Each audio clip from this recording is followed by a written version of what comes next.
Question the Script is brought to you by Jump Cancel. None of the guys are experts in any field, so we maintain the right to be wrong. Some of the content in this episode can be quite explicit and is definitely not for tiny ears. Please sit back and enjoy.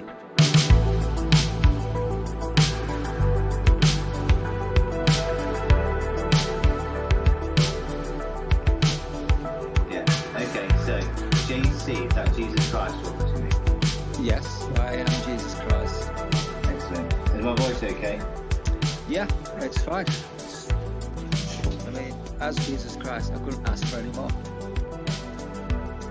Probably if you could be a bit more sultry. That'd be nice.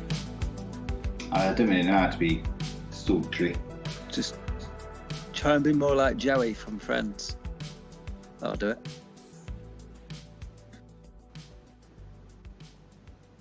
Okay. Well, enjoy your life in hell. Where is Sam now? I'm calling him, but he's not. Yeah. Well, I don't actually know anything about transhumanism, unfortunately. Well, I didn't think I did, but I know a little bit, apparently. Can anybody give me any examples of some transhumanism that we are already using? Are you recording now, Dean? I've been recording for ages, yeah. Oh yeah, it even says Jump is recording. So are you doing an intro or anything, or are we just taking it from here? No, I've not done an intro so far in any of these. So. All right, excellent. Yeah, transhumanism. Do you want to say what you've said before? What just? Yeah, so you can put into it. No, because I'll leave all this in. All right. Can you give me any examples of transhumanism that we're already using, made by science? So, like prosthetic arms and stuff. Yeah. I'd say. Yeah, people who are obviously injured, been maimed, lost body parts. There's some quite funky things out there to replace their arms and stuff. Because you tend to think like dead futuristic when you think transhumanism, don't you? But it could be something simple like hearing aids or pacemakers. Yeah, that's true. Or even glasses, spectacles. Because it's enhancing the human body with something that's not from the human body. That's right, yeah. So you do know quite a bit about this. It's things like chips get put into you. Like, so, they keep saying, well, we should put chips in children when we know where they are. Well, yeah.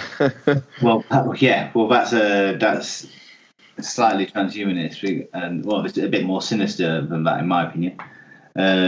Chips, that's very sinister. A chip so you can locate children. That's right. Those are the tips that I know they tried them in Sweden in regards to being able to pay just by scanning your hand over like a till or something. Yeah. So you can pay with money. So you are basically just, that's when you literally become the ultimate consumer, isn't it? You literally become just someone who go beep, and you pay for something, and your credit's stored inside you. Kind of. Which to me is the most heinous thing in here. Well, we're barely really one step away from that at the minute with Apple Pay and Android Pay, aren't we? We are. Your phone, I mean, the amount you've got your phone in your pocket or in your hand anyway, it might as well be inside your hand, doesn't it? Yeah, it's like you've got it on you all the time. You're just keeping it far away. You're still keeping it outside of your body, so you can still pretend it's not actually part of you. But yeah. Yeah. But where do you put your phone when you go to bed? Well, mine's on the side myself. Yeah, on the side. Next to you while you sleep. But you don't do that with anything else. You don't do that with your shoes or your clothes. A lot of people do put it under the pillow or something when you go to bed. Yeah. But it's still that communication, though, isn't it? It's like, cause you can sleep for an important phone call or something, or your alarm. So, I mean, that's my reason. It's next to me, or nice and cozy. Yeah. You keep making those excuses, baby. Yeah. You can't. I think. I always kind of think like Deus Ex, the video game. Yeah. When it comes to transhumanism, that's the first thing I think of. It's a bit extreme, in that category, but that's kind of how I envision it. Yeah, we've all got like a kind of sci-fi thing that makes us think, yeah, that's what I envisage transhumanism to be. So for me, it would be, first off, I'd say something like Blade Runner or Ghost in the Shell. RoboCop, obviously. Oh, yeah, of course. Yeah. RoboCop. Good call. We've been showing these things for a long time as well, these transhumanist ideas. What else is there? There was something that's popped in my head and I've got confused because I said those ones. Well, yeah, in regards to popular culture, it's been quite prominent. And I don't think we've actually labelled it as transhumanism. When you think of RoboCop, like part machine, part cop, or something like that. Part man, part machine, part cop. And it's just awesome. It's RoboCop. But actually, it's a very particular philosophy. The new technology we have with mankind. And then, that merging. Yeah. And it must be it is a very new philosophy anyway, because if you think about it, we've not even had the technology to imagine that it could be possible until about 100 years ago, really. But not even that. But it's only been in the last century you could even like foresee something like this happening. Yeah, I agree, yeah. Unless it's some of old religious stuff which says this is going to happen, but I haven't come across it. I think the older stuff is more like morphing with animals and stuff, like you see humanoids with bird heads or whatever, don't you, wings and stuff like that. But that's probably largely down to, obviously, as you say, computers weren't around then, so you can't say you can have bionic legs if you don't know what they are, really. Yeah, exactly. No, that's a really good point, and that's similar to a David Hume quote, the Scottish philosopher David Hume, not one of the many others around. He said something like, the human imagination works as thus: you can only know what a gold mountain is if you already know what gold is on its own, and you already know what a mountain is on its own. Yeah. Otherwise, how could you put a gold mountain together? Because you don't know what half it would be. You just say a mountain. You need to know what gold is in order to imagine a gold mountain. So it's a similar technology. I mean, just do you think there's anything else that they've got planned for us currently, as opposed to the chips in hands and yes, definitely, or whatever? I think. Well, in fact, they're already doing it with designer babies. They can change DNA and gene codes to create a baby of your choosing. It's only one step away from creating a baby with a higher IQ or a higher sport points, if you want to put it in like a computer game RPG kind of thing. Strength points or whatever. Yeah, definitely. That you get 100 juice on and mix them up how you want. Yeah, which is quite worrying, really, because that is obviously going to cost money. So that's going to create a class divide where only people with money can afford that. Yeah. So if you think of that in 100 years' time, that's going to be quite a divide in society, where you've got thick, weak, trampy people and strong, intelligent, rich people. That's never going to be a good thing at all. No, it isn't. No. It's definitely going to happen. Thanks. That's going to happen 100% because that's the way we are. We will do that. Yeah, definitely. Do you think it will happen, or do you think we'll stop it the more aware of it? No, because we'll be able to stop it at our level, but you're still going to get the billionaires and the mega rich who are like, well, we just won't tell anyone. We'll just make them more intelligent than everybody else. What are you going to do once it's alive? You can't kill it because you're not allowed to kill babies, are you? Do you know what I mean? So, what a quote. Right, like, mate. Yeah. So save that subject for another one. But yeah, we're kind of screwed like that because we're not going to be able to afford to do it. So you're going to create a master race of humans plus, aren't you? Yeah, I mean, and what will they be called? Because transhumanism is, well, not obviously there was humanism, which in its various forms has been around for a while, So a lot of humanism is about being able to. They believe in the power of the human as opposed to the power of the divine or God or the spirit. Yeah. And they believe that humans can fix all suffering, humans can fix problems and stuff. And Exactly. Yeah. that one step further, isn't it? It's like, well, It's I think like the humans next step, isn't it? Let's improve humans. Yeah. 'Cause it's like the next step in evolution, really. If you kind of look at it on a grand scheme, that's effectively what it is. It's like the next logical step, I guess. But that's humans like kind of take. It's like forced evolution, isn't it? Because obviously evolution's supposed to be a natural course, whereas this is humans pushing it further than it should go, really.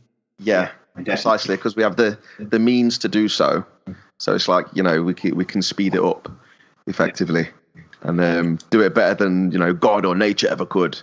Exactly. It's it's being your own God, isn't it? Yeah.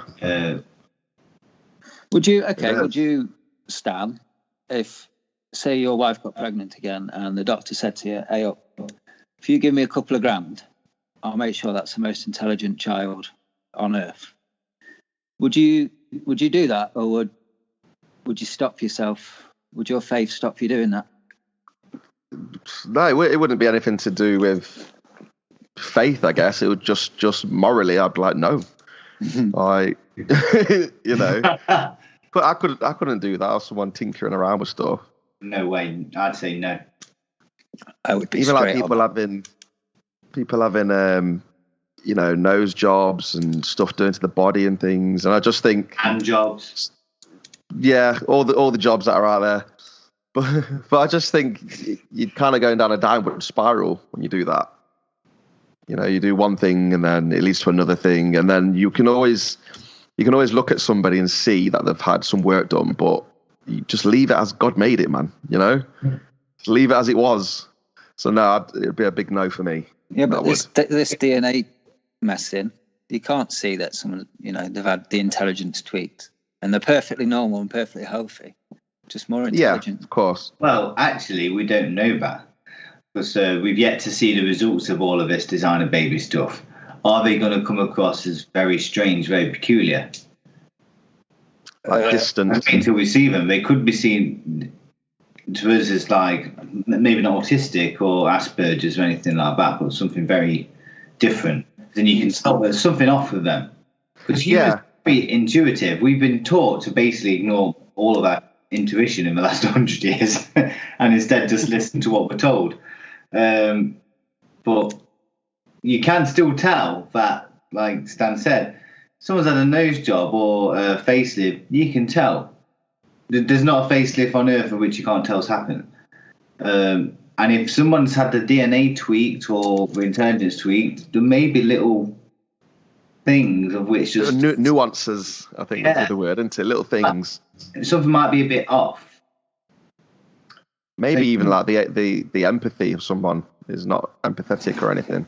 I mean, maybe Zuckerberg is like a designer baby. That's why he's a complete humanoid. Yeah, he's odd there, isn't he? Yeah. Or Greta. She's a bit... she is very unusual. A bit extra. Now, Mark Zuckerberg, can you imagine him like making love to his wife? Like she'll never motionless. She'll never know when he finished. It'd be exactly the same face. And then he just stands there and goes, like. Thumbs up. Yeah, like. Thumbs up, yeah. Double thumbs up. Double thumbs up. Please, yeah. Sharing disabled. Oh, dear. Yeah. So there we go. We've already got an example of what's happened with designer babies. Oh, there you go. Yeah, it does come somewhere, and I do think a lot of it comes from, in my opinion, this is my opinion here, I think to allow something like this to even happen or to even be passive about it, which most people are. I mean, to be fair, when most of us read something these days, it's on the news or on a blog or something, and we kind of just take it in as more information as opposed to thinking it's a very real thing which is happening or could affect us. It's kind of like, oh, I've got some knowledge about this subject. In order to be that passive, you have to create a kind of philosophy, I guess, to make you believe that it's a natural part of life. So people just say, oh, that's just progress. Most people think things like progress. It's like when you say, please don't knock down this wood to make a new factory or something, and we'll say, yeah, but it's progress. I mean, in the 80s, there was loads of films where people were just like, the big capitalists would knock down the town because they wanted to make a highway or something and then say it's progress. Mm-hmm. But how many people do you know who have ever questioned where this idea of progress came from? Anyone? No. Yeah, it's true, isn't it? Yeah, you got me, mate. Stumped. Yeah. And so maybe we need to start looking at where this idea came from, because it didn't used to exist. And people, I mean, they were called what, like Philistines and Luddites, God-fearing technophobes back in the 1600s, for example, who, when they saw technology, would think it was the worst thing in the world. Those societies never let this technology happen. We still have the means around us to create stuff, but they would just say no to it. It's like the Amish; they've just refused it all out. Yeah, straight up reject it. That's it. So, what kind of society has been created in order to just passively accept this as like it's just normal? It's just progress. It's conditioning, isn't it? Everyone's just conditioned.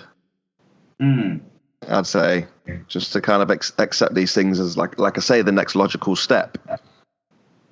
So, yeah. And DNA tweaking and things. I mean, is DNA tweaking considered transhumanism? It kind of is, but it's still. Is it? Yeah, I'd say so. I don't know enough about it. I don't know how they tweak someone. But they're tweaking it to. I mean, we're assuming to better the human involved. I mean, it could be done to digress, but. So let's have a look at the. So I was going to say, let's have a look at the actual definition. So, dictionary: transhumanism, the belief or theory that the human race can evolve beyond its current physical and mental limitations, especially by means of science and technology. So yeah, we're kind of missing out on the mental thing as well, aren't we? Where they believe, and the spiritual thing, where they believe we can kind of store memories in like a data bank. And then just transfer them from human to human, which is related by a lot of psychopaths. That's like the whole boat thing, isn't it? If you set off in a boat and your boat slowly gets destroyed and you replace it bit by bit, is it the same boat when you get to the other end? That's the same kind of thing, isn't it? If you keep passing your memories on to other vessels, are you the same person, or are you just a bank of memories? And essentially, you live forever, then, don't you? Yeah. It's funny. So looking at this on Google, you know, it gives you the trend for a certain word. It gives you the trend, how often it's used and stuff. So transhumanism here in the 1950s, that's kind of where it first started. So there's nothing from the 1800s. It comes to the 1950s. Absolutely nothing, no. Then 1950s is a massive spike, and it peaks at 1969, but then it goes again. So all the way through the 70s, the 80s, it drops off. And it's only around the 90s that it picks up, and it's just massive now. That's very interesting. You know why that's interesting? Well, RoboCop 88. And Blade Runner was 89. Right. Yeah. So no one tells me when they were showing you these films. Yeah, that tells me that they've tried to bring it in. It's kind of been rejected and whatnot, like you said, Hilly.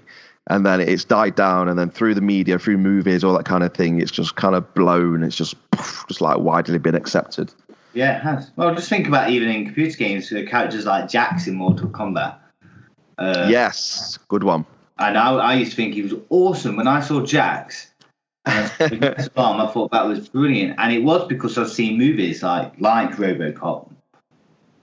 Yeah, amazing. Like super arms. Like imagine having that. Like as a kid, amazing. Super strong hands and arms. Brilliant. What's the first thing you can think of in like films and programs that involved like transhumanism? I'm thinking like the $1 Million Man. Oh yeah. Yeah. Yes. Or is it $6 Million Man? $6 million. Six? Man. Yeah. Yeah. That's Oh, I remember that. You can is that late 70s, early 80s, is that? Yes. 73 it came out. There you go. See, that's long before RoboCop and Jax from Mortal Kombat. Yeah, I'm sure that was like a government experiment or something, wasn't it? Yeah, it was. Hiding in plain sight, telling you what they're going to do. Yeah, bionic implants employed by secret agents. US government, yeah. Good call, Dean. I like it. It's probably my first experience of it as well. Now, think of all the old sci-fi. So Blade Runner I didn't actually watch until I was a little bit older. And I wouldn't have understood it anyway. That was late 80s, that was, wasn't it? Blade Runner I think was 82. Was it really? Yeah, it's quite early, but it looks great. So then we just use the Google search tool so we can get more information from me. I wasn't a fan of that, I wasn't. I watched it not long ago. 1982. Wow, that's the same age as me. Crazy. Yeah. I'm just looking at Knight Rider now because I don't remember if Michael Knight was had some trans going on. Maybe just David Hasselhoff in general is some sort of humanoid, like android, human. It doesn't age. Yes, it doesn't age at all. Michael Knight was just a dude. He didn't have any. Was he? Stuff. Yeah. Oh, no, look. The original Knight Rider series followed the adventures of Michael Knight, a modern-day crime fighter who uses a technologically advanced artificial intelligent automobile. Okay, yeah. I thought I was going to say he's advanced.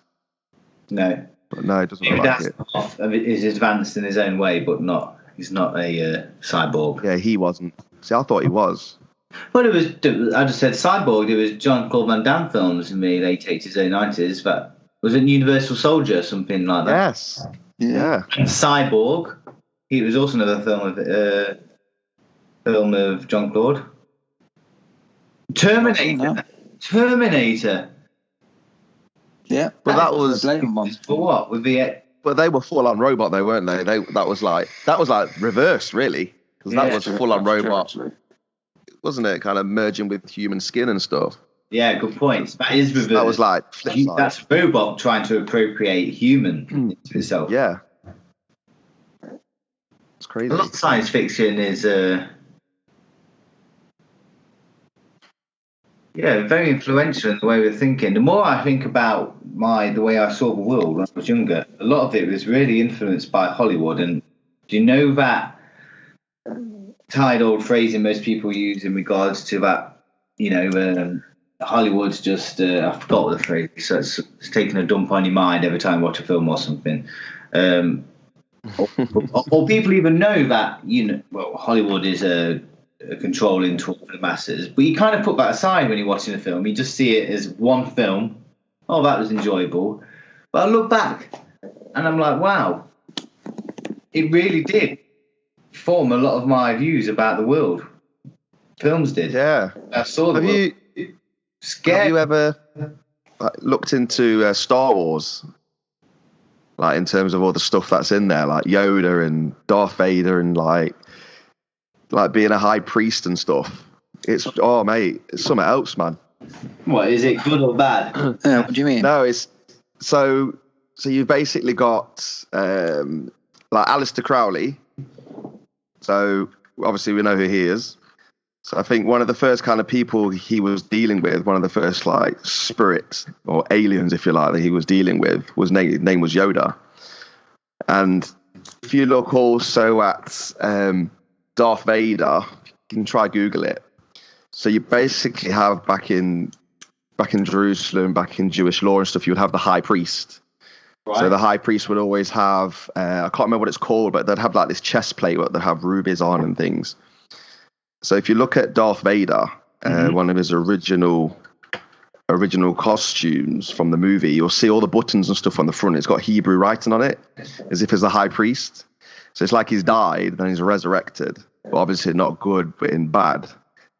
But it's really deep if you look into it. And do you think that's? Do you think? I mean, I'm going to give you my opinion on that after. Do you think that's by accident, or do you reckon it's on purpose? Oh no. If you go into it and you start looking at the documentaries and the interviews of these people, they'll tell you, like one of the main guys who kind of had to do with this, and obviously Lucas dude, you see kind of stuff where they got all their ideas from, and they're blatantly, they're just occultists where they're getting their ideas from. So it's just so blatant. If you listen to it and then you see everything on there, you see all the imagery, you see like the high priest things on Vader's front. It's bad. I think Lucas just coming in and goes, put some fucking buttons on that Darth Vader. You're the cooler with fucking buttons. That's literally it. Mix it up. Call him fucking Yoda. That's it. He's small and he's cool. Now do it again. That'll be it. That's all George Lucas does. Is that his directing style? Is it? That's how he did the whole of Star Wars. Can he? I just imagine That's him how we roll. patrolling Raiders of the Lost Ark. Just him. Well, do you know what we just missed? I mean, I'm going to say I reckon it's done on purpose there. But you know what we just missed? When we were talking about our first experiences of transhumanism, Darth Vader. Yeah. Holy moly. Darth Vader. Big time. Wow, that's blown my mind. It's probably so many places that we can't even say it's transhumanism because it's just so normal to us. We've seen it so much before. Yeah, Darth Vader. I'm going to look into that later on.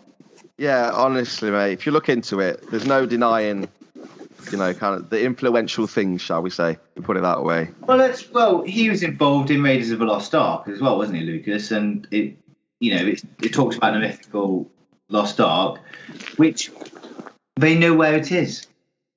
They're actively looking for it. It's meant to exist on the Temple Mount underneath. No, not the Temple, not exactly on the Temple Mount. Underneath the Dome of the Rock. We know exactly where it is, but we can't get to it because it will cause a catastrophic war for Muslims. Yeah. They say that they know exactly where it is. It's under a series of extremely intricate mazes under the Dome of the Rock. So we were told about the Raiders of the Lost Ark, the Lost Ark via Raiders of the Lost Ark when we were younger, as if it's not real, but a legend. When they've known the damn thing exists for years. Well, that goes back to what we said before, isn't it? Like, no one ever heard that in the news. I didn't hear that on headline news, breaking news. That's breaking news to me. I don't know about you, but something that we thought wasn't real, and I think about it is real. That's breaking news, man. I only found that out last year, and it's because it's on loads of kind of like it's on like there's documentaries. There's literally a talk from the person who's like leading the search for it. But it's underground, isn't it? Yeah, it's in the Jerusalem Post, Haaretz. It's not the Israeli papers, but it's not made its way to many mainstream publications in the West. Yeah. Well, they know exactly where it is. I know who you're on about. You're on about the guy who, I can't remember his name now. It's the main guy who's been kind of finding them all. I think he's dead now. But yeah, that's breaking news. Broke some news and hopefully broke some hearts and broke some people's dreams of their childhood when they thought that the Lost Ark was just a fantasy. It's not. Very real. Yeah. If you remember at the end of the movie, all the demons come out of it, don't they? They break it open and then just loads of demons come out of it and start taking everybody out, man. Well, which is biblical as well in the way it's done. But yeah, so there's a lot of stuff. It's still twisted, isn't it? But like I say, going back to Darth Vader, you even mentioning Darth Vader in a talk about transhumanism without even clicking that it's transhumanism. That's embedded in our heads. It is just accepted, isn't it? It's just take it. So where does everyone think it came from? Now, you said that it only really started to appear in the 1950s. But where do you think... Yeah, that's according to this. According to this. I think it stemmed. I just think it stemmed from just evolution again. That's how I relate to it in terms of where it's kind of being pushed and where it's being accepted, as in, you know, the evolutionary course, the evolutionary path that humans are going to take. So you think where I think it stemmed from. part of a grander plan, or do you think it's just something which is naturally happening once you've got the idea of evolution in your head? I just think it's part. I think it's part of a grander plan, personally. I think it ties in with the whole alien thing as well. You know, if it was to appear in that kind of way, well, you know, we've got some technology here from outer space, for instance, and we can, you know, we can raise up man. We can take the next evolutionary step if we just do this and accept this or whatever. So, yeah, that's how I see it, without getting too deep. Tutorial. What about you, Dean? Do you think it's? Do you think? Well, first of all, where do you think it comes from, and do you think it's natural law kind of pushed on us? I don't know, but I can see it like things like sport and that progressing it further than it should do. And it kind of goes from there, I think. Like, I just saw a report the other day that Nike have been giving runners these shoes with like a spongy sole in it, which propels them faster than normal feet. And that's like only one step away from replacing someone's soles, isn't it? Do you know what I mean? I think that will advance it quicker than what we should be doing, because people always follow suit of these things. So in that way, I suppose it's going to be forced upon us. I don't think anyone's going to pin us down and say you need to do this, but I think we'll get left behind if we don't follow suit.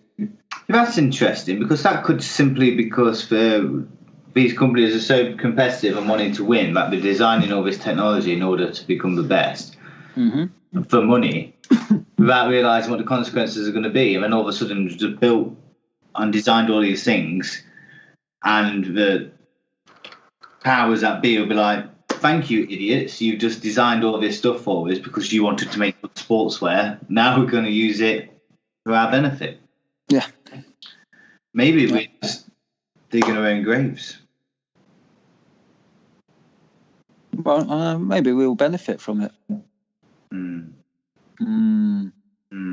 I genuinely don't think there's any way I can benefit from having a bionic arm. Really? Yeah. Think of Jax, man. Think of Jax. How strong. Well, it'd be all right from a... Right, I'll give you an example how you could benefit from a bionic arm, right? So you've got two bionic arms, Okay. and you work in a factory that you use both your arms. But you could work 24-hour shifts without getting tired. Get paid.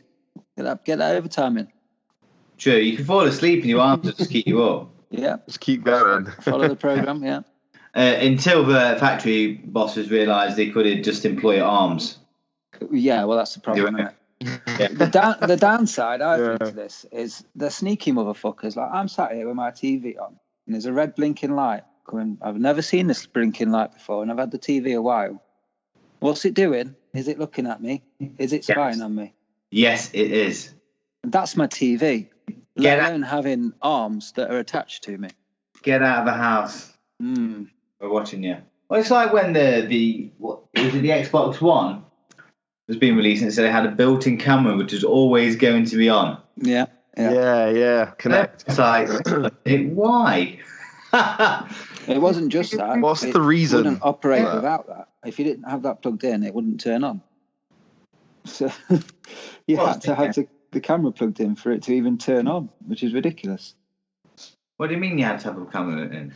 It was the Connect, the Connect camera. Mm-hmm.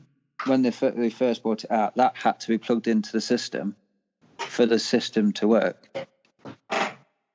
So you couldn't play on your Xbox games unless you had the camera pointing towards you. Oh my God, that's horrendous. Yeah. That's really bad. And it just made me laugh when you'd read online, you'd get all these guys going like, oh, you're just being like really paranoid and such. And like, So, who are you? Why do you exist? Why are you so blithe about what's happening? Like, why is it so like, oh, it doesn't matter? Like, what how have you been through? Because people are like, it doesn't affect me. That's the line I always get. Why should I be bothered? It doesn't affect me. I'm like, well, yeah, many things do affect you, but you just don't want to listen. Yeah, well, maybe it's affecting you don't understand. I know a lot of stuff affects me and I don't like it. But it is creepy, though, that they can just suddenly say, right, we're watching you all day if you buy our games entertainment console. Yeah, and they admitted it. What they were doing is, like, when you were sat there playing and you're sipping your Coca-Cola, they were looking at that and then sending you adverts for Coca-Cola and stuff like that. They were Ridiculous. noticing what products you were using or what you weren't using, more to that effect, and trying to push them on you and stuff like that. Well, they got busted, didn't they? Some of the employees actually got busted looking at because they came out of the line of something in regard to, you know what, the cameras are on, but we don't wash them, and it's illegal for our staff to actually access the live stream. But then loads of the staff obviously just started watching the live streams and got busted for it. So I think that's where the phrase #deal with it came from. That was one of the Xbox. Everyone moaned, and he just come out with #deal with it. Brilliant. Deal with it. You want to play on our Xbox? You play by our rules. Deal with it, motherfuckers. But it just shows you how insane things have got, or how dependent we've got on something like video game entertainment. But we're willing to let someone spy on you just so you can play computer games. Like, imagine saying that to somebody 150 years ago. Like, I'll sell you this book, but we're gonna send an agent to watch you read it. And you're not allowed to read it alone. Someone has to documenting everything you're doing while you read this book. They'd be like, no, don't be ridiculous. And now we're just actively saying, yeah, it doesn't affect me. Right. And that's going to carry on to when, like, you've got not like Google Glass, which was glasses with a computer in, but like Google Eye or whatever, when it's inserted in your head, and they can access or all contact your thoughts lens. and That's very close, isn't it? you know that thing that comes up when you start a program and I accept or I decline. You never read it, but if it says access to all your memories and all your thoughts and what like that, yeah, I accept whatever. Crack on. I just want to be able to Facebook while I'm walking down the street. Yeah, you don't look at it. I had a meeting with somebody a couple of days ago, and they were saying there's a company, they've got like 35,000 emails that they want to sell to us, and these are people who have been to a certain event, which is within their niche basically. So they're like, Andrew, what's the score with that? Can we use them? I says, well, yeah. These people have obviously gave their email, and then within the terms and conditions, it would say that they're able to resell your email address or give it to third parties. Mm-hmm. But you're right, you don't ever check it. So like you're the third party in this case, so you're more than right to send them emails, market to them, do what you need to do. You should just don't ever check.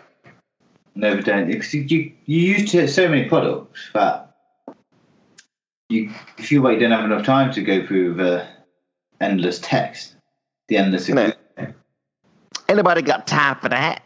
Yeah, you kind of putting your trust in the most untrustworthy people on the planet. Worried. We're doomed. But yeah, I think personally transhumanism is to go back to where we were talking from. I think it came from the idea of progress. I think evolution came from the idea of progress, and I think that capitalism, communism, consumerism, all these things that we have today, they all are predicated behind this same idea of progress. I think you can sell anybody anything, any idea, anything that's bad by just telling them it's progress. Like, if you can convince a person to become a walking consumer who can just walk past something, put the arm at the screen, and then also all of a sudden they have purchased something. If you can convince somebody to do that, you can't just do that overnight. You have to do that over a long time. That's a lot of conditioning. conditioning process, isn't it? Yeah, that's generational conditioning as well. That's not just you can do it to one person.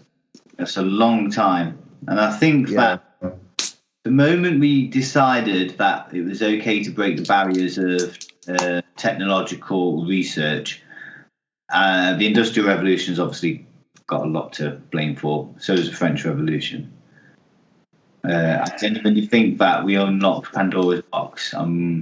Most of the good-natured people who were simply curious about the world and were suddenly allowed to just research whatever they wanted.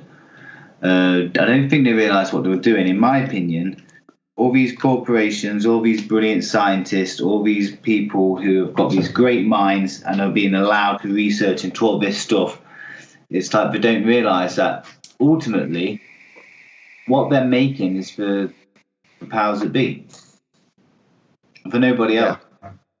Like, if you suddenly split the atom, who benefited from that? The governments, the people who actually control the world. They were the ones who benefited from it because they were able to develop the atom bomb. So all these scientists making these amazing discoveries, what was the ultimate... ultimately, where did all that discovery end? The atom bomb. Yeah, like what? Where did that get? Where did the benefit of that? Where did it get put into? Where was the energy for that? Exactly. It's like that's how bad like man's heart is. It's just always used for death, for power, for gain, for money. So you think about all these things that people are working their entire lives to find out, all this technology we're trying to make, simply because they probably want to make some cool like apps and entertain people and have a wealthy life themselves. It gets eventually used as a tool. Twisted. Yeah. Completely. I completely agree. When everyone is telling you to progress in your career, etc., etc., etc., all you're doing is building things for the people who hate you the most. But that is literally just my opinion. And I think transhumanism is part of that. It's to take away the human part. And I guarantee that the people who are pushing it most won't touch it with a barge pole. They just as these messed up humanoids who just do all the jobs, do all this slave work, do all this work for them. And I guarantee they'll be like old-fashioned traditionalists from the 1500s. I'd be first in line for any of this bionic stuff. I would. Love it. Give me some zoom in eyes, or night vision. Give me some good hearing. Something like some universal vision. Soldier kind of stuff. Some nice bionic legs so I could run to work rather than drive. You know what I mean? Okay, why not? Yeah, but if you ran that fast, you might knock into someone. Well, they shouldn't be on the road, should they? That's what Are you talking the boys? So, Dean, if you could have one thing, what would it be? If you could say, right, okay, I'm going to allow one transhumanist thing to happen to me, what would it be? What would you love? I don't know, because everything's got its benefits, and it. You know what I mean? I really don't know. Probably something to do with the eyes, because my arms and legs are all right. They're working at the minute, so I'm happy with them. I can run fast enough. But yeah, I'd like to be able to zoom in or night vision or something like that. That would do. You wouldn't be scared of the dark in night vision, man, would you? Well, no. I'm not scared of sleep either, would you? What, one day? Close your eyelids. You see through your eyelids, man. You're assuming that I can't control when the night vision turns on. Surely I can. Okay. I mean, good point. Yeah, well, that'd be a nightmare. If literally it turned on when it went dark, then that'd be horrible. Like Riddick. He sees better in the dark, doesn't he? Riddick does. No, you're right. You could switch them on and off with a simple switch. There's an app for that. Yeah. I'd have that app. I think I would just, if I was forced to have some sort of robotic enhancement, I'd have like robotic ears, really sensitive ears, so I could like tune into things and hear stuff from dead far away. That's pretty cool. Be a spy. what was it I watched where someone had Yeah, very good spy. someone could hear something, but then they couldn't turn it off, and they could just hear everybody's Oh no, that was What Women Want. Sorry. That's just what to say. Mel Gibson. Yeah. There's Well, he a didn't What have a Men good Want time, as well did he? now. Is it? He didn't enjoy that, no. I've got Mel Gibson. Has it got Mel Gibson in it? Does Mel Gibson not know what men want? No, it's another one. What Men Want. The woman can hear what men are thinking and stuff. So it's quite funny, but Who would be the female Mel Gibson? well, they've already done it. It was a black actress. I can't remember what she's from. But yeah, it was all right. Well, all that. Yeah, sorry, carry on, Hilly. I'll think of it. Mel Gibson. You can't think. I don't really want to move on with this conversation until we've finalised who the female Mel Gibson is. Just give me someone like Amy Schumer or something like that. I don't know. Amy Schumer. Well, she's not rugged and. The female. What about? I can imagine it. Like, go on. I don't know. Did you say Tina Turner? Tina Turner, I do, yeah. So you need someone who's a little bit rugged. Yeah. Somebody who's quite pretty. Yeah. Quite a risky outlook on life as well. You need a bit of arrogance there as well, don't you? Yeah. A bit insane as well, definitely. Yeah.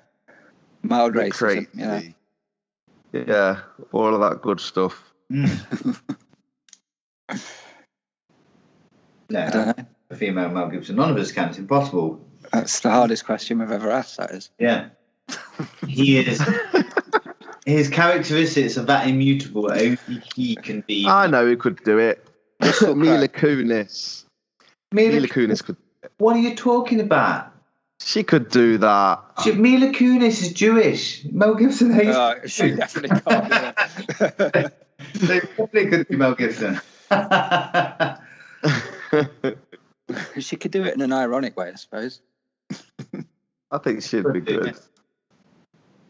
No, I don't think Mila Kunis. Mila Kunis is too.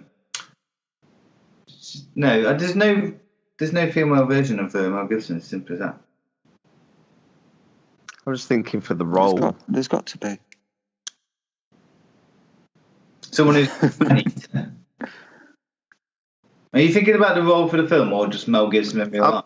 I'm thinking the role for the film. I am. Oh, I'm thinking about him in real life.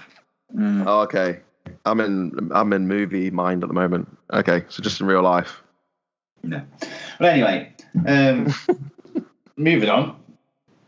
So what do women want, Hilly? Oh, no idea. That's Chloe. What do That's we? the perfect time. What? I'm just listening, man. I'm just listening. He's just giggling now. Just listening. Don't put me on the spot. Well, that's the problem, isn't it? Even women don't know what they fucking want. Yeah. You know what I mean? Yeah, but women. Oh. So, yeah, I was about to say something else, which about transhumanism as well. Is that we're only talking about the physical parts at the moment. There's also things like growing psychic powers. You know, developing, like, I know a lot of CIA experiments are trying to develop these psychic powers, kinetic energies and stuff like that. Telekinetic energies, sorry. Yeah, telepathy. Telepathy, that's right, Chloe. Is that what you want? Is that what women want? No. Is that the end game? Yeah, more to it. That's in Starship Troopers as well, isn't it? What, telepathy? Yeah, and there's a bionic arm in that as well. Is in Star Wars? Is telepathy reading minds, or is it moving objects, or is that telekinesis? I always get them mixed up. Yeah. Telekinesis, I think, is moving things, isn't it? 'Cause it's- Telepathy is reading minds. Yeah. Okay. Telepathy and reading minds. Telekinesis is using kinetic energy to move stuff. Hence, kinetic. Yeah. I'd like telekinesis. That'd be good, actually. Yeah. But they tend to. But that was also seen as a kind of transhumanist thing as well. Like, I think it stems from humans only use 10% of their brain. What could happen if they use more of the brain? Yeah. It stems from that. You can unlock the other 90% of your brain with science, future, etc. All this stuff. That's scary for only using 10% of our brain, though. So I think we're quite intelligent anyway. But then, how do we know that? That's just like one of those claims that's out there, isn't it? Like, how do we actually know that? Using them little brain scanner things that they pop on your head. Let's have a look. Because they can, with MRIs, they can monitor like brain activity, can't they? How do we know? Yeah, that's a good call. I think that makes sense in terms of being able to measure it. But then, yeah, that would only be 10% of the mass of the brain. But you're right, Stan. How do we know? yeah, that's what I'm kind of asking at the minute. So I've not looked into that. We're literally just trusting these scientists' opinions. Yeah. And I don't like problem. that. The state of the world we're in at the moment, that's the problem, isn't it? No one trusts anyone now.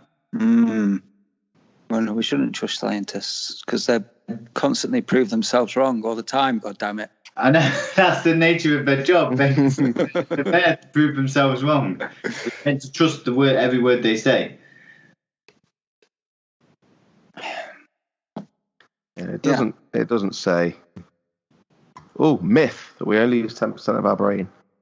That's clickbait, isn't it? Right there. Just click it, quick. Quick, click it. Clicked it.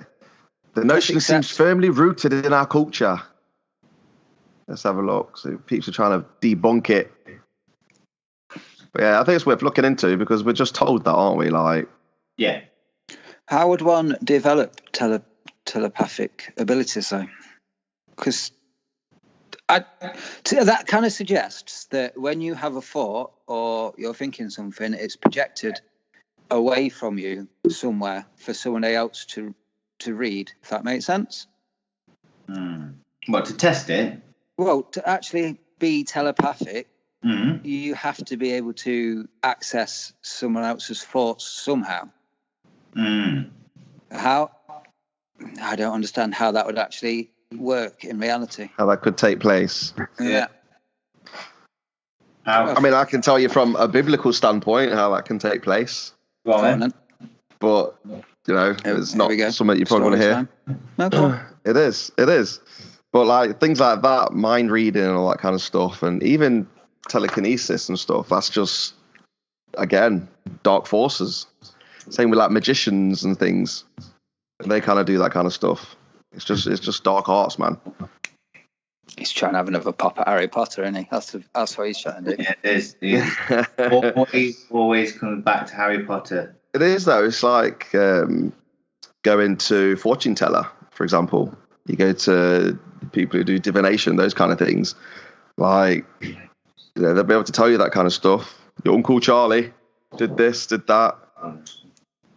They can tell you that stuff. I've heard that before. You know, forces that know that. Into fortune telling. That's where I stand with it. So. Sorry, I was interrupted you then. Yeah, I've heard that. Okay. Well, you think it's all dark forces then? Things you're not meant to delve in. Is it because is it because to crack that code, only God would be able to understand what each person's thinking, and then to crack that code would be to be impersonating God, playing God yourself? Is that why it's a dark force? No, it's just it's consulting demonic forces and familiar spirits. Like, for me to know what somebody else is thinking, for example, or to know the past that's happened, know somebody in the family or things like that. Even moving things, it's that next dimension that you're not meant to be delving with. It's because it's a process of free thought, and people who have free thought aren't following the path that we want them to follow, i.e. religion. No offense, Stan. So I'm not religious, so it's okay. Yeah, you know what I'm saying, though. it's a way to. You don't need to know anything about that. Just do what we're doing. Come on, you get over here into our sex. That's all demon stuff, that is. Don't you have your own free will? You don't need a free will. Come on, over here. Get your bionic arms. Come on. Ticket. You don't need bionic arms. Come on. You do need bionic arms. Oh, you do need them. Made Sony bionic arm. You know what I mean? Yeah. That's it. There's going to start being competition as well for all these different companies, of which has got the best bionic arm. So it won't even be like, oh wow, he's got a bionic arm. It'll be like, oh my god, he's only got like a Phil the Power Taylor bionic Gola. arm. He's only got a Gola bionic arm, where he's got like a Nike Air Jordan bionic arm. Like ridiculous. And it will be like that, or someone will be like, what? You've got a Apple bionic arm. You need an Android bionic arm." You could do more with an Android one. Yeah, Conveniently named. Android bionic arm. And people will be tricking them out like they do with the PCs, with like the blue and green like wires and stuff like that. That's it. You'll be Water cooled. getting all these like RGB stuff and checking fan temperatures, and it will just get ridiculous. And I'm down with that. I'm up for that. See, you already sold him this bionic car stuff. I'm ready to be H. You are ready, aren't you? You've been primed to perfection, and now you're ready. With a damn arm. Dean's just there, ready, man. Like, beautiful. Right. If anybody who works at Google is listening and they want to put Google into my brain, bring it on. Come on, I'll do it for free. Yeah. Let's have Google's database inside of my head. Let's see what happens. I like it. You just accepted it. Yeah. Yeah. What? Sorry, loves it. You're scared. Just give me the damn freebies. Give me that. Yeah, I'll watch as many ads as it requires in the morning to get through the day. Skip ad. Come on. I'll wait for that skip ad. I mean, we can also think about like how we've let apps affect our life as well. And like you said very early on, that we haven't exactly put stuff inside us yet, but our phone's always in a hand or next to us, and a pillow and stuff, and we're still paying for things on our phone. So we've even allowed that to happen. So it's not a giant leap to say that we're going to let the next step happen in the billions as well. Right, have you got a virtual reality headset at home? Yes, I have a virtual reality headset. Yeah, that is one step away of it being behind your eyes instead of in front of your eyes. Yeah, and you're actually seeing what they want to see. Yeah, and it feels real when you're there as well, which is the scary thing. Yeah, it does. It does. It definitely plays with your mind in regards to what's real and not, because you're seeing something in front of you and reacting accordingly to it, and it's not your body. What if it's already behind our eyes and we don't know? So simulation theory. Well,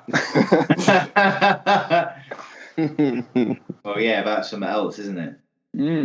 The thing is with simulation theory is it's so you can't actually, because of the nature of the theory itself, you cannot deny it's not true. It's unverifiable. So if I was to say, for example, simulation theory is completely real, and these people who believe in God and believe that it's not true, well, we actually implemented the idea of God into the simulation. So everyone who's against the simulation theory is meant to, because we designed it. It's part of the simulation. That's it. It's just such a. It's not. You can't verify it or unverify it. It's unverifiable, which is why people would call it a pseudo-scientific philosophy or theory. I can't disprove it, but it is an interesting idea, and we're screwed if it's actually true. But we're not screwed though, are we? Because it doesn't change anything. What, that we're locked in Matrix already? Yeah, because you're still going to live your life the way you are, whether it's a simulation or your real life. So it doesn't make any difference. Well, it doesn't. I think it makes a difference in regard. Well, you don't have a choice because your life's already pre-programmed in the simulation. But you, you've already been screwed when you was enslaved before the simulation was implanted into you. But if a computer is that powerful enough to simulate what we are living at the minute, down to every cell of every family member you've got and everybody you've come in contact with, what's the difference between reality and a simulated reality if it's that real? If you don't know the difference now, and I told you, I know for a fact it's a simulation, it's not going to change what you do tomorrow. Is it? Well, if you told me Can it? back. If somebody proved to you it was real and you're living in a simulation now, it's still not going to change it, is it? You're still going to. I mean, I know it's Saturday tomorrow, but you're still going to go to Sunday tomorrow, but you're still going to go to work on Monday. You're still going to live your life. You're still going to. You go do that. Well, what else are you going to do? Well, you go and find out who's running the simulation and get them. Get them.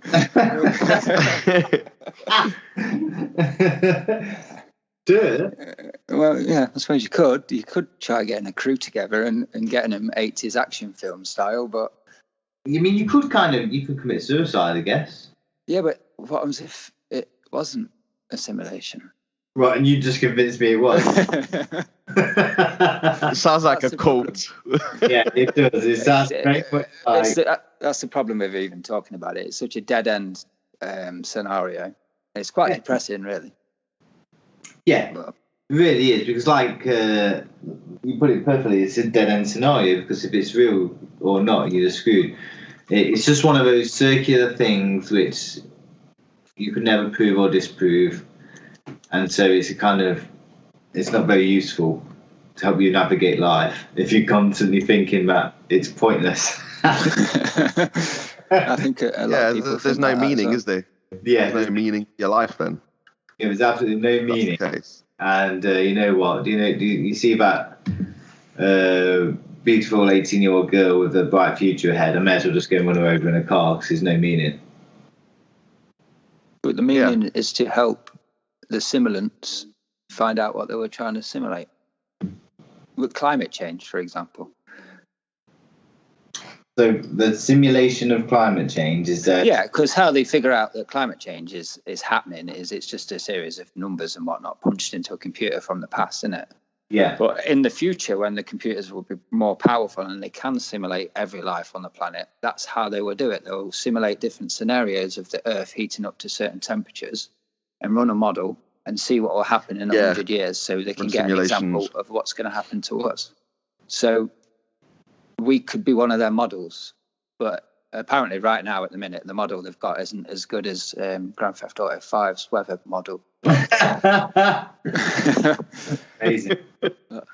But you know, I'm not trying to deny climate change, right? But I don't know how they know with the crappy technology we've got at the minute. Well, they can. But do you know what I said to someone the other day? Like I say, my knowledge of climate change is fairly limited. Yeah, mine too, to be fair. What he was telling, I mean, what I find appalling is that when people say that he's a climate change denier, as soon as someone calls someone a denier, I automatically lose interest in what they're saying, because they are basically saying that they have the absolute truth and someone's a denier. Yeah. It's a bit silly, isn't it? Even the most unbelievably devout religious people of the past never used the term denier. They used, things like heretic or whatever.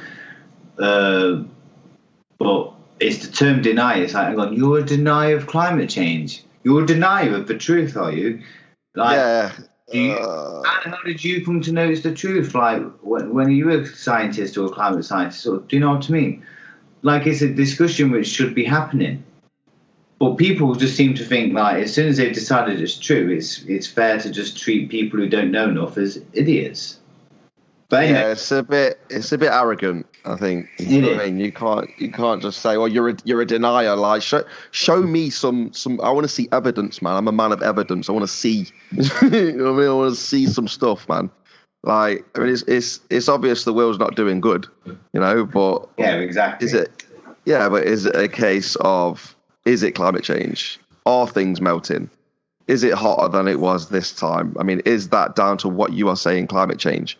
Yeah, Yeah, I agree. But I'm 100% open to it being real. It's just at the minute, the entire side who are telling me it is real just seem to be intolerable. It's explaining it to me. It's like, come on, if you genuinely believe in this thing, then work on your PR skills and start telling us in a nicer manner what's going on instead of talking to us like we're complete morons. Yeah, like you're idiots. Like you're a conspiracy theorist if you think it's not taking place. It's like they just appeared to say climate change is happening, and then one person went, "What is it?" "Oh, I don't know about that." And they went, "You're a denier." It's like, okay, when did you find out it was the truth? 10 minutes ago. I found out something was the truth 10 minutes ago. Now everyone around me is a denier. Yeah, that's it. Yeah.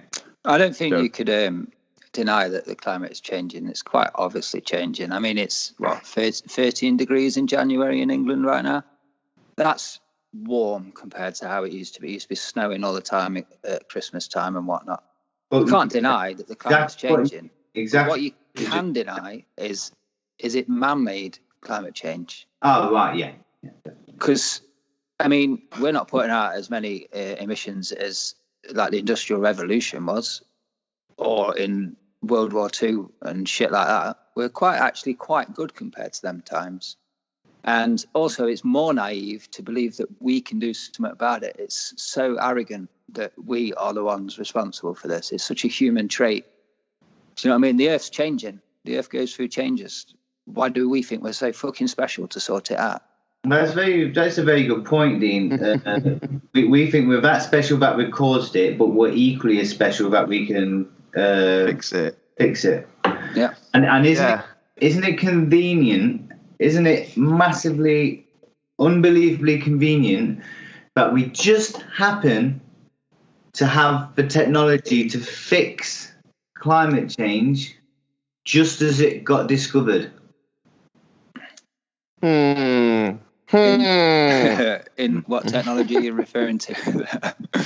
well, that's what I mean. I don't know. I don't profess to know. I'm like the most layman person in the world when it comes to climate change. I'm just being told and being spoken to. Who's bullying you, Hilly? Tell me who they are. I'll go around and sort them out for you, mate. This bigger lad at work. No, what I said to one the other day, they said the climate has changed, and I simply said, very basic question, compared to what? And this person, they don't like that question. This person couldn't answer it, and so I thought, didn't like it. Go online and go onto YouTube, and I'll go and pose this question to everyone who's calling everyone idiots for denying climate change.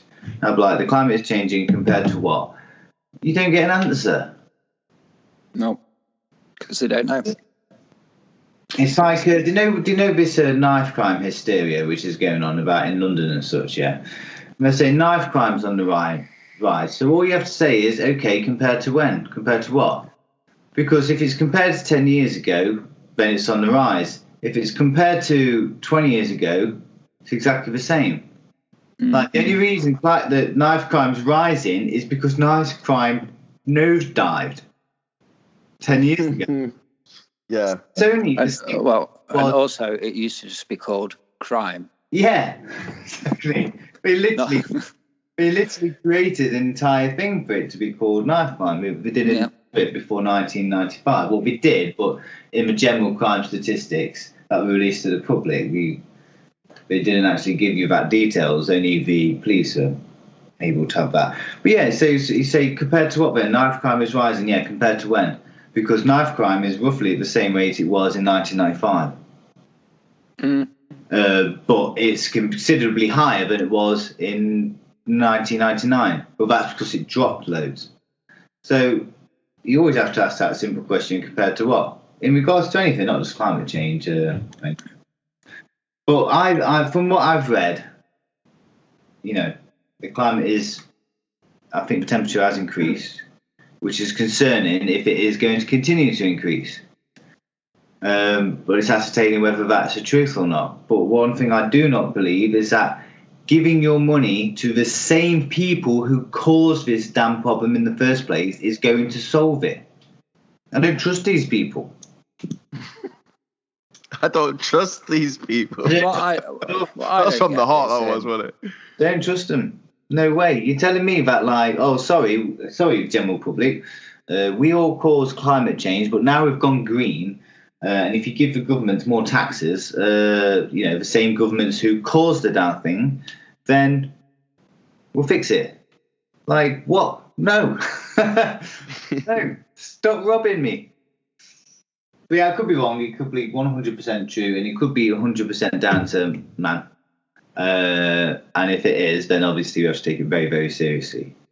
If it is true, and carbon emissions are killing the planet, and they have come up with a way to fix this by using more electricity, less combustibles. The problem is they do tax electricity. Yeah. So the solution's already there. They can just make everything electric. I mean, it won't work with cars because electric car batteries have to be disposed of within an average of about 15 years. And the only way to dispose of them is to either burn them up or bury them, which is obviously both bad for the atmosphere, a lot worse than coal and stuff like that. Yeah. So the transport is not, you can't change transport. So they're selling these electric cars is all bullshit. The only way we can do it is through solar energy. I mean, we've got like Australia, which is 90% desert. Why haven't they put that as one massive solar farm? Because it's not viable. It's very good. Because they're not making the money. They're making the money from combustible energy at the minute. So, well, I've heard that a lot. I've heard that a lot of the clean energy has been technology has been bought by things like Shell and fossil fuel industries. So the traditional energy companies now that again cause a lot of these environmental disasters have actually started buying up a lot of the green alternatives anyway. So you're still going to be giving the money to the same people. They're just going to be giving you a different energy source. I mean, I work for a company that recycles. So I've got first-hand experience what happens to recyclable goods. And it goes straight into the same place as non-recyclable goods. I'm not going to say who I work for. Don't do that. But, yeah. You're just a conspiracy theorist, man. Yeah, you can. Stan, I collect the recyclable goods, and it goes. Mate. I'll film it myself. Mate. You can't trust a video on YouTube, mate. You can't. Mate. I'll text it to you directly with my face on it. You're a denier, dude. You're a denier, man. That's all I'm going to say, because I don't want to get myself in trouble over that one. Yeah. That could be quite liable. Yeah, just you might want to edit that out. I've done you a favour, D. I don't mind saying that. Fuck them. They should do it properly. Right, solving this problem. So I know I just did go on a big rant about the arrogance of the people who believe it's true, and it may be down to the fact that, you know what, if you think something is so self-evident and something is so catastrophic, then to watch people not believe in it must be quite a scary thing to you. It must be, my God, the world's going to end very soon, and you're just pretending it isn't. So let's just give them the benefit of the doubt that they have been given this this information, which does make sense and does check out, yeah. And everyone is just going to him, nah, you're just being an idiot, blah, blah, blah. It must be quite daunting. And wanting things to get fixed and then looking around you and realising that not a lot's being done must be quite daunting. So I'm just giving climate change believers a benefit of the doubt there. Because if it is true, then it is something we would need to take extreme action to stop, I guess. But like you said, Dean, it is down to whether or not we're increasing the rate of climate change, which is going to cause all this trouble, because obviously the climate naturally changes. We know that climate goes through cycles. We have ice ages. We have all sorts of different climates throughout the world.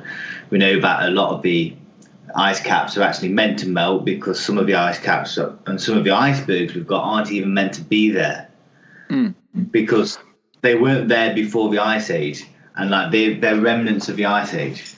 So it'd be reasonable, probably more reasonable than man-made climate change, to say that we are on the back end of an ice age.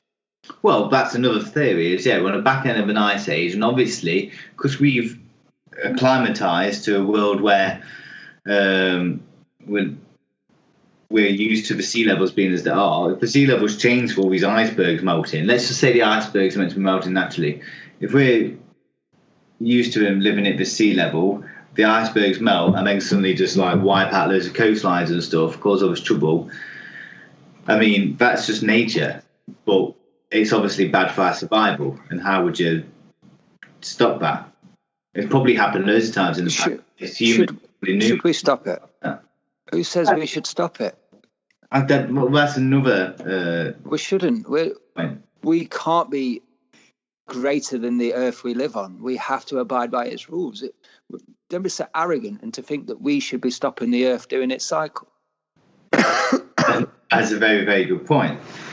And it's also very interesting to say that when a lot of people who say that we need to stop climate change believe that we should stop having children in order to save the earth.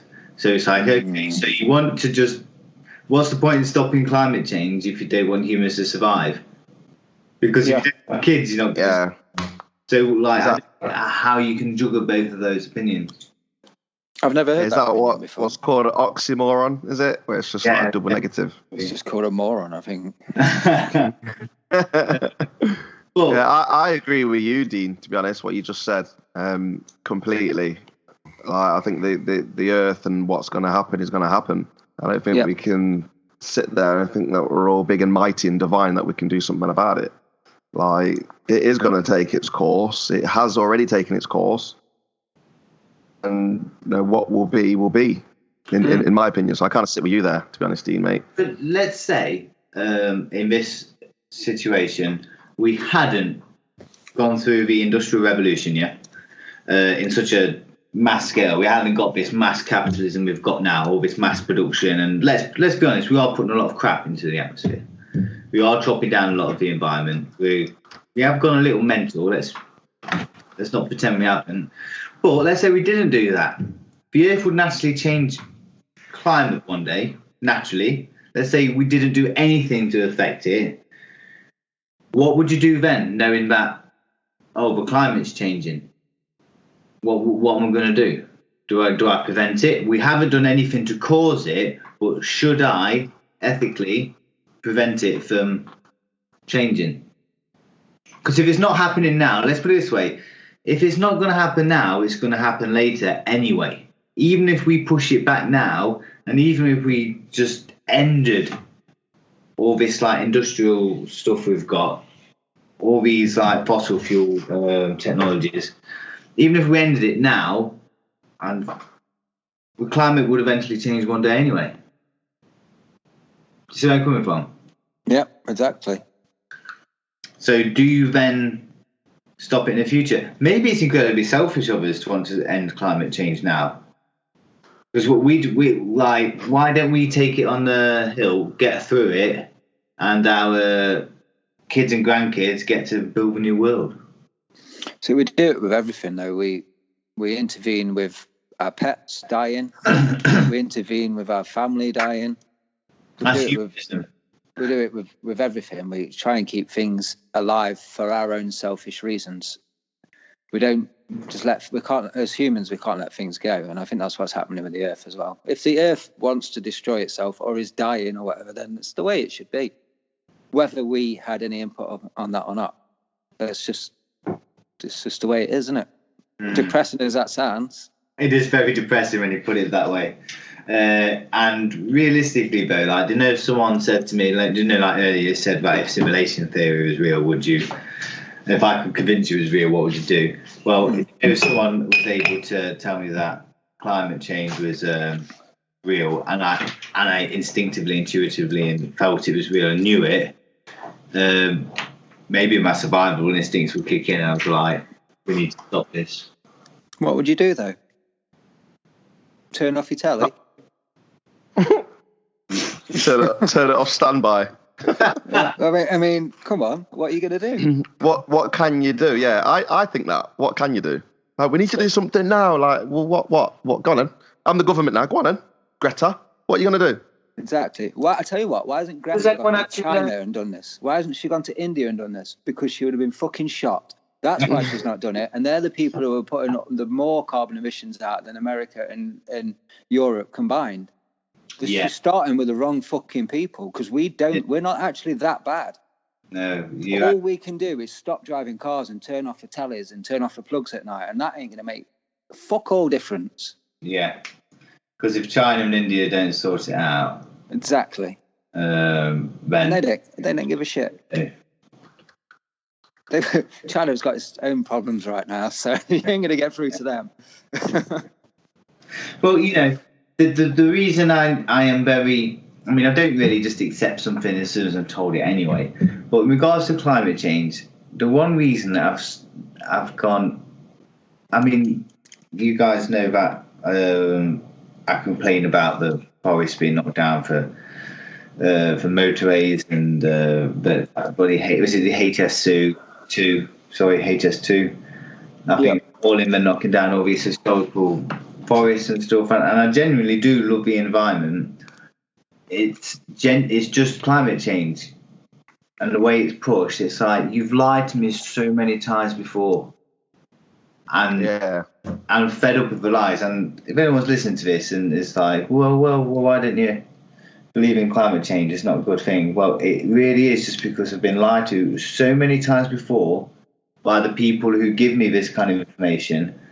I genuinely don't know what I'm meant to believe anymore, because I've found out I've been lied to. I've found evidence I've been lied to. Yeah, me too, mate. It's not true. So why now? And it's not my fault, but I'm suddenly skeptical about this. Now imagine, that it's real, and we are facing a catastrophe of a global, an unprecedented global scale in humanity. But because the powers that be and certain political institutions have lied to us so much that most people are just bored. It's the fable of the boy who cried wolf, isn't it? Yeah. I cried wolf so many times that I'm finding it difficult to buy into what he's selling now. And that's I was trying to find the list. I was watching a video and they were on about climate change, and they were on about 20 years ago you said oil was going to run out. 15 years ago you said this was going to happen. It listed about 10 or 12 different things. And those resources are still here. Everything's going fine. So it's interesting that you say what you say, that you've been lied to so many times, especially when it comes to these kind of things, these global catastrophes that are taking place. Well, and our parents' generation were told there was going to be an ice age in 20 years, 30 years. Yeah, there's a lot. It's just a lot of nonsense. Some of it, isn't it? In my opinion. And that's what angers me, because one day they're going to be telling the truth, and we're not going to listen. Yeah. Simple as that. But yeah, I do confess I need to actually learn more about the subject of climate change, because I'm. This is why I need bionic arms, just so I can just punch anyone who says shit like this. You need a really fast one, so even if they try and shoot you, your bionic arm just like repels the bullet away. Yeah, just deflects them back in their own direction. That's it. Mm. I'm gonna try and find this list. Yeah, but I've all done my own research, and to be fair, there we go. I need to be open-minded about it is real, and I need to be open-minded about it is real. So this is the list. So 1960s, oil's going to be gone in 10 years. 1970s, another ice age in 10 years. 1980s, acid rain will destroy all crops in 10 years. Oh, acid rain. Yeah, I remember that. Yeah. 1990s, the ozone layer will be destroyed in 10 years. Yeah. Year 2000s, the ice caps will be gone in 10 years. Yeah. And I mean, I don't know what happened in 2010, I don't know what the big scare was then, but nothing happened, but all resulted in more taxes. That's what I think of it. Shocker. Yeah, Well, that's exactly the problem, isn't it? Causing it, and then saying just give the government more of your tax money, and we'll sort it out for you. We promise. Look, all the things we sorted out for you in the past. Well, did you sort it out? Did they stop the ozone layer? Did they stop the ice age by giving them more taxes? Did they stop oil running out by giving them more taxes? Did they actually stop any of these things, or were these things not happening anyway? They said the hole in the ozone layer moved, didn't they? Give the tax to what? The army for more wars. Hang on a minute. What did you just say, Dean? They said the hole in the ozone layer moved. Stop it. Because back in the 90s, because I can remember reports on the ozone layer, they made out that the ozone layer was above England, or Britain, sorry, and if you went out in the sun, the hole in the ozone layer, you were going to get cancer and die. That's how they made it out. And if you keep on using all your aerosol cans and all this shit, and then all of a sudden these smaller aerosol cans come out, which were better for the atmosphere, they come out and said that the hole in the ozone layer had moved over to the North Pole, the Arctic. No. Which, that's what they said. I can't believe that. I'm reading it now. So the 3 British scientists shocked the world when they revealed in May 1985, 25 years ago, that aerosol chemicals, among other factors, had torn a hole in the ozone layer over the South Pole. Right. So that's the ozone layer which protects Earth. But I've never heard that it moved or anything. So I'm just like, what? What they said. What an excuse! That's a load of. Dude, I can smell it, mate. I can smell it. It's all right, lads. It's gone. It's moved. It's all right. We're safe. It's moved. All good. Links back out. We're all great. Yeah. Yeah, and that's when they start putting Links Africa programs on. It hit how much taxes you all paid and decided to move. I might get around there. It costs a fortune. Wow. I can't believe how good we are, man. Well, that's it, isn't it? Just goes to show. We genuinely don't know what's real and what isn't anymore. I mean, I sometimes look at the news and I think about how things, just general things in the news, but you're meant to accept that's true. And it happened overnight compared to 20 years ago. And I'm like, I don't know what I'm meant to be believing. Like, I accept that there's a whole narrative being told to me and I'm meant to just go along with it. But in the past, it was fairly easy to understand what they were telling me. You could either go along with it or deny it. Now I don't even know what I'm being told. I don't believe anything at all. What am I meant to believe? What is it that you're telling me? What's going on? I kind of want to be brainwashed now, just so I can just get on with my life instead of just make it simpler. Streamline your conditioning and make me understand basic things so I can get on with my life instead of just telling me one thing and then another in the next sentence. Like, they're getting slack. Their conditioning is getting awful. It really is. They're getting slack. Yeah, they need to make it simple again. That's funny, man. I just generally don't believe anything I see on the news anymore. To be fair, I don't really watch the news anymore because it's just full of crap, isn't it? Yeah, it's really full of crap. It's just a joke. Yeah. We best hide one news story with another one. Like, that prince is leaving the country. I wonder what we're trying to hide there. Yeah. Yeah, well said. Yeah. Well said. What was the hiding with that? Yeah. Rapists. That's what we're hiding. Exactly. Thank you, Dean. Who can't sweat? Gosh. I mean, come on. If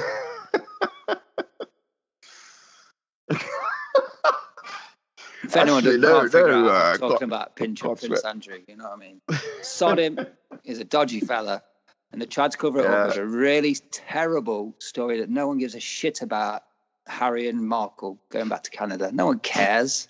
Exactly, Dean. No one cares, and yet it's been in the news. The biggest story so far this year.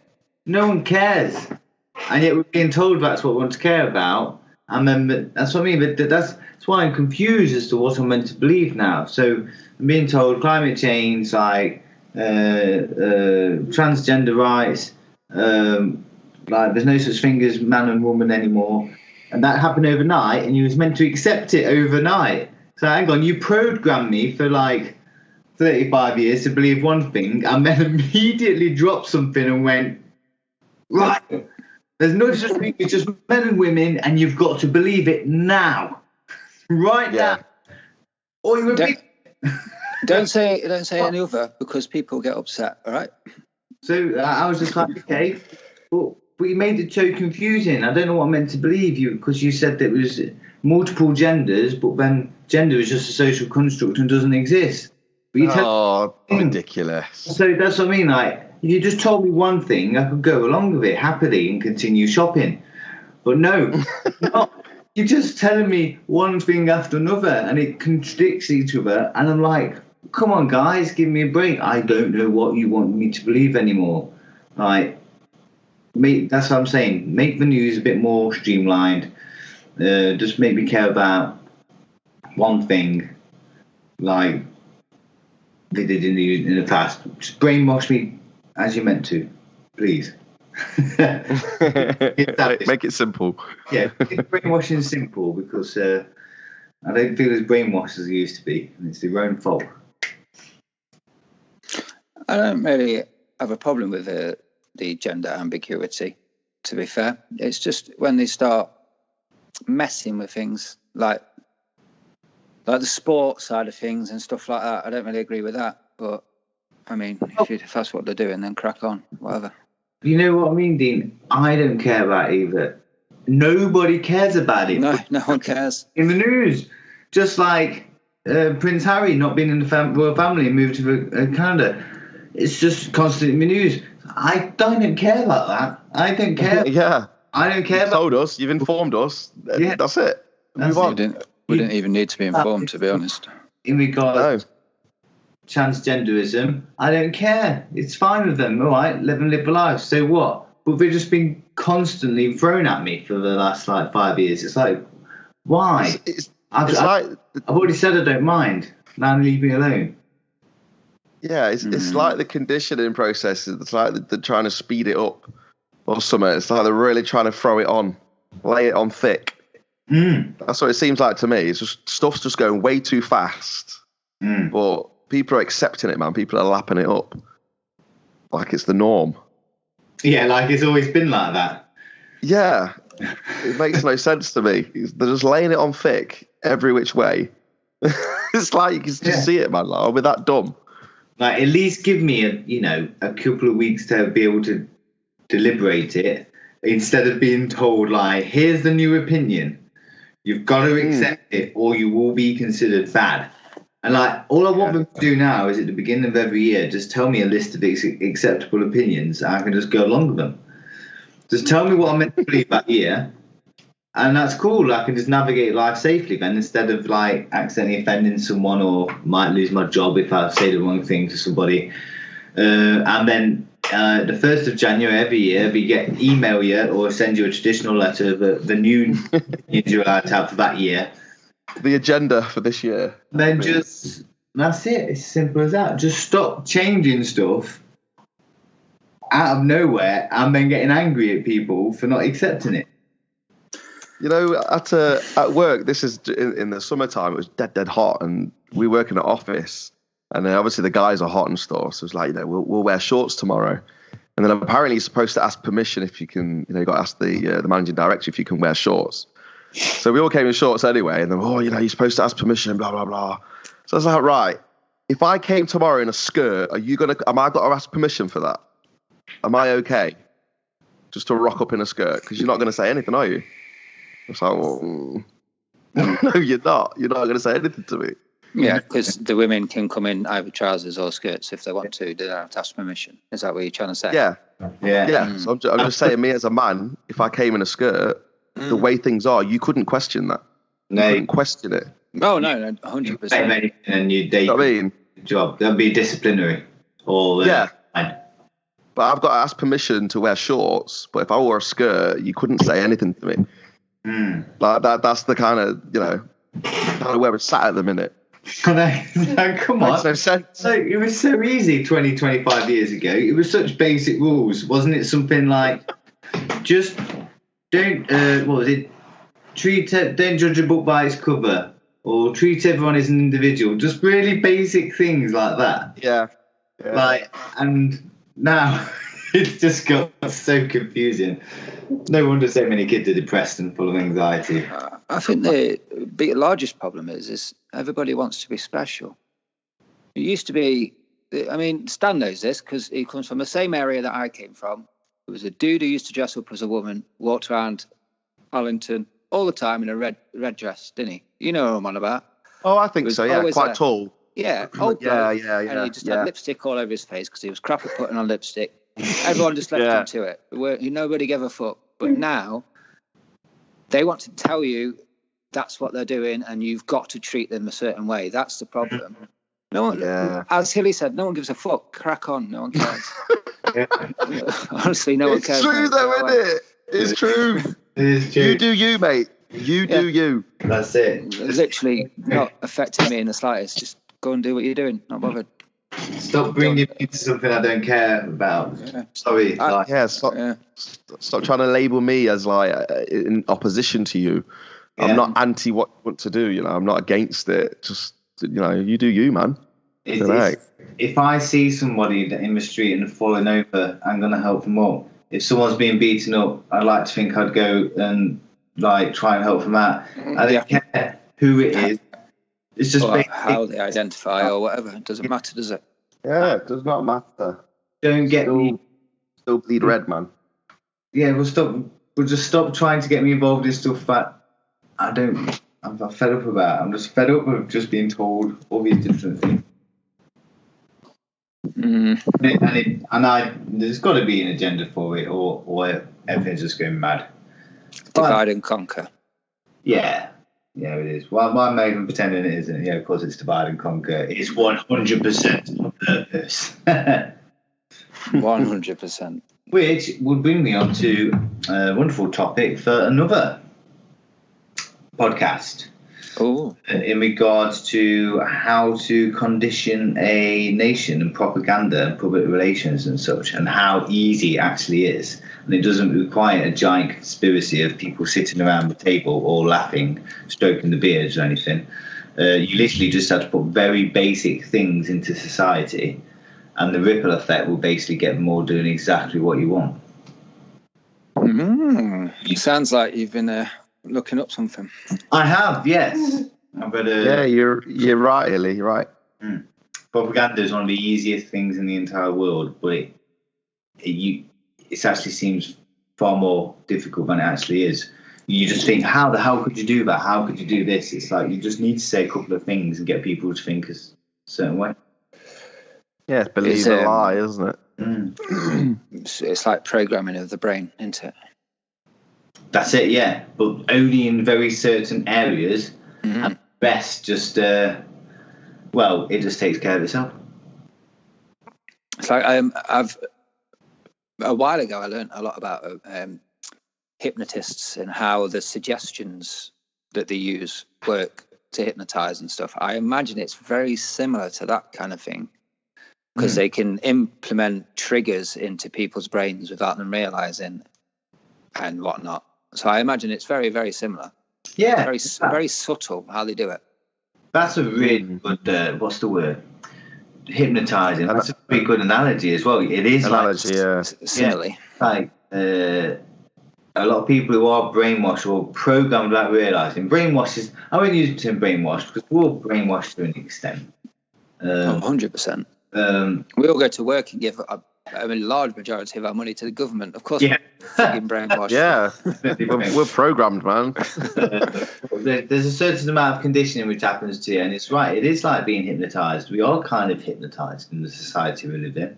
And it is just putting certain key markers in certain places, and we just do it. And you don't need to do much else. You get the end result you want by just making a few subtle pushes in the right direction, essentially. Well, you've persuaded me to allow that to happen, so well done.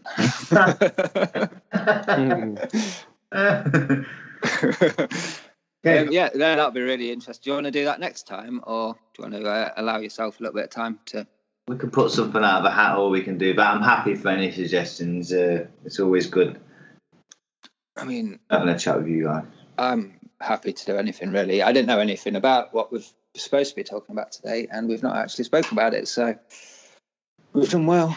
We spoke about it for the first half hour. Yeah, we touched on it, didn't we? And then we started sharing an age for the last half hour and just complained about modern society. That's ultimately where it leads to, though, isn't it? The kind of things that we touch on. I think it all boils down to society, really, how it's changing us, affecting us, molding us. It is.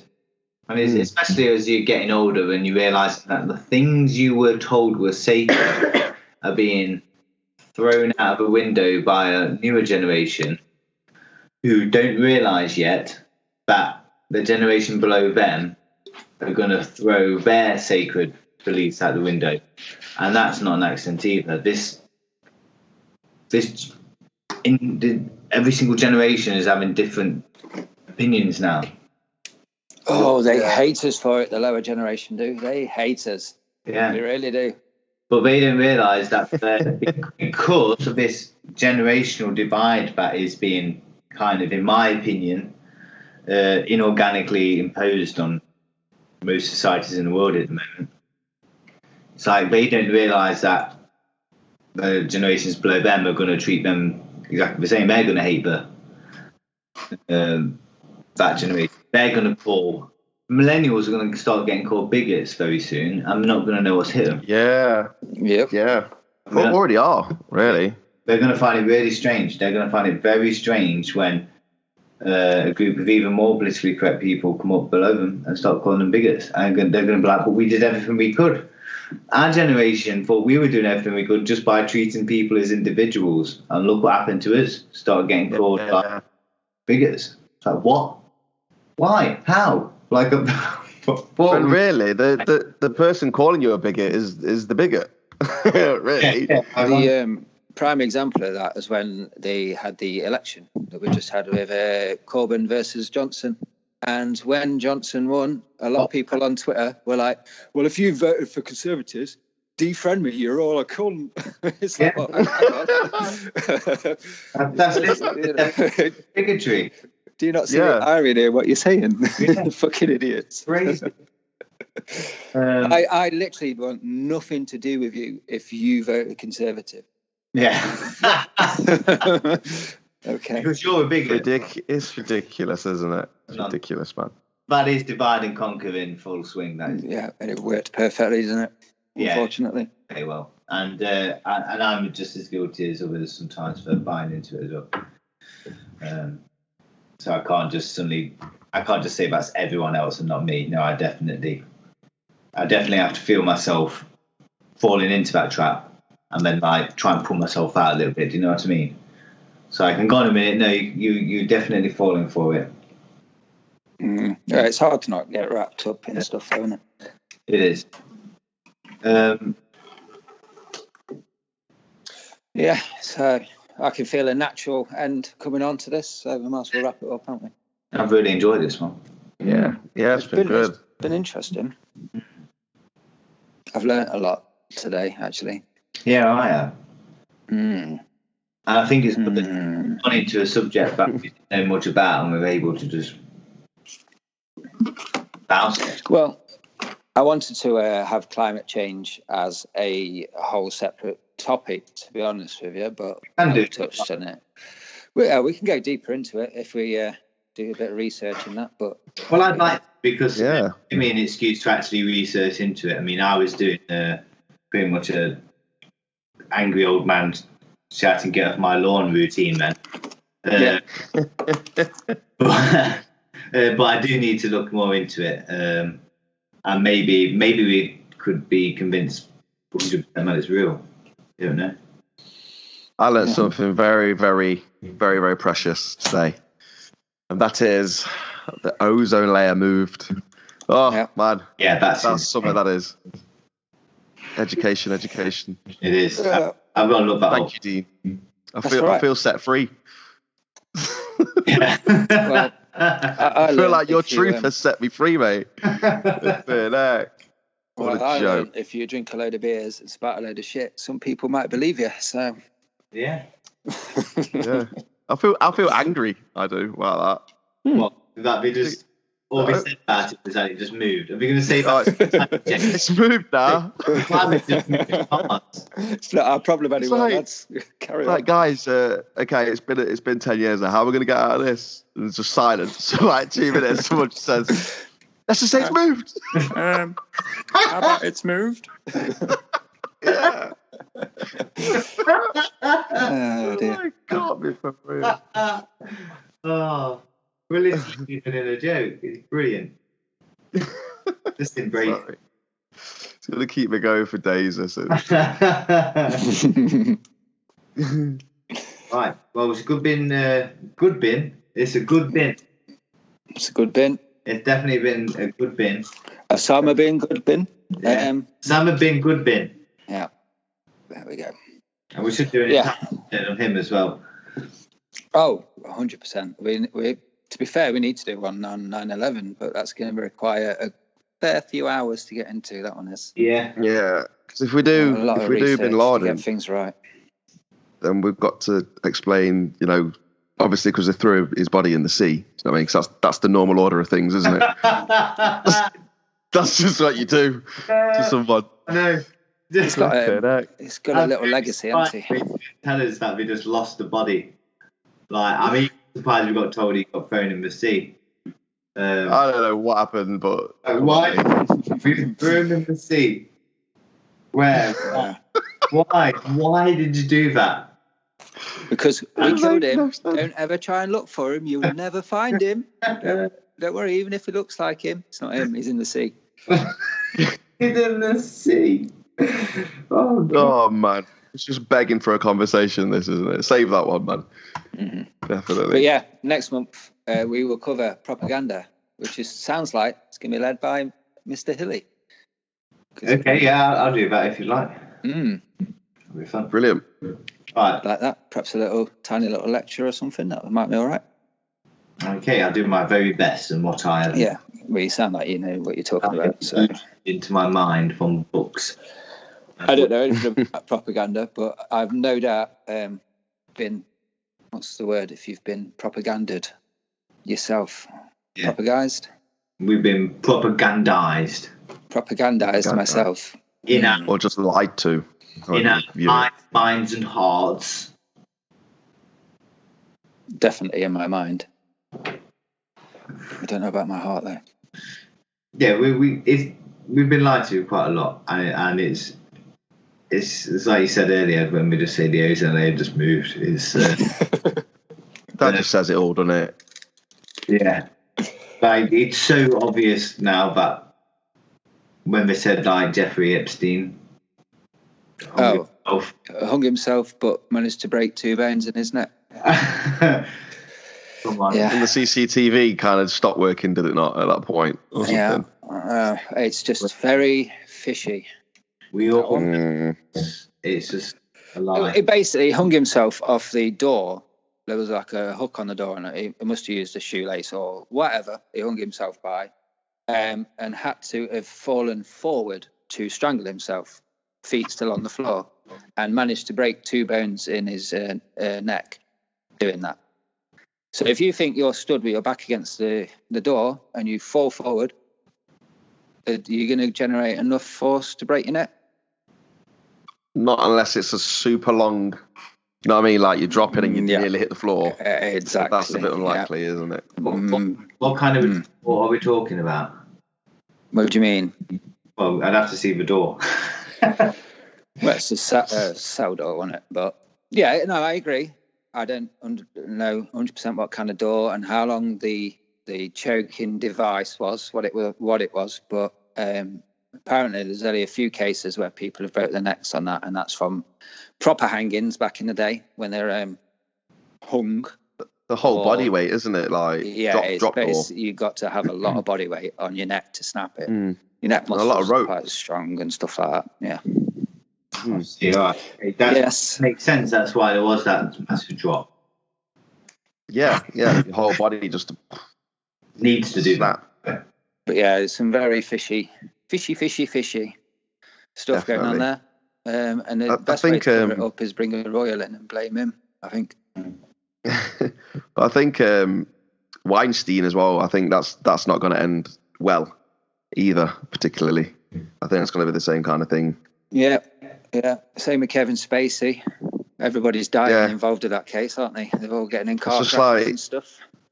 Yeah, it's like you know too much. You're in a position where you're going to say things you can't. Like you got to Three be taken people out. in the Kevin Spacey case have all died in car crashes since he got in trouble. And you got to ask yourself, when does it stop being a coincidence? Do you know what I mean?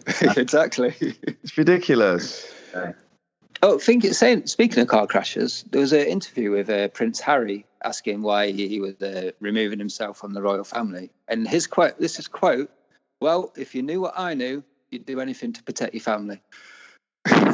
Really? Yeah, I'll Smart send it to thinking, you mate. in a minute. Yeah, Wow. I'll send you that in a minute. But yeah, that's quote. That's not even verbatim. That's an actual quote. Oh my goodness. Him and his family. He knows. The Queen of England literally knows exactly what's going on in the world, who rules the world. She knows everything. And I wonder sometimes, like, just how heavy is that crown? Yeah, I wouldn't like to do it. Yeah. All right. It's been great, guys. I've loved this one. That was good. Yeah. Thanks for listening, everyone. It's been brilliant. Tune in next time for Propaganda. Nice. That'll do. Like when you get off the phone, isn't it? That thing when you started doing the George Lucas.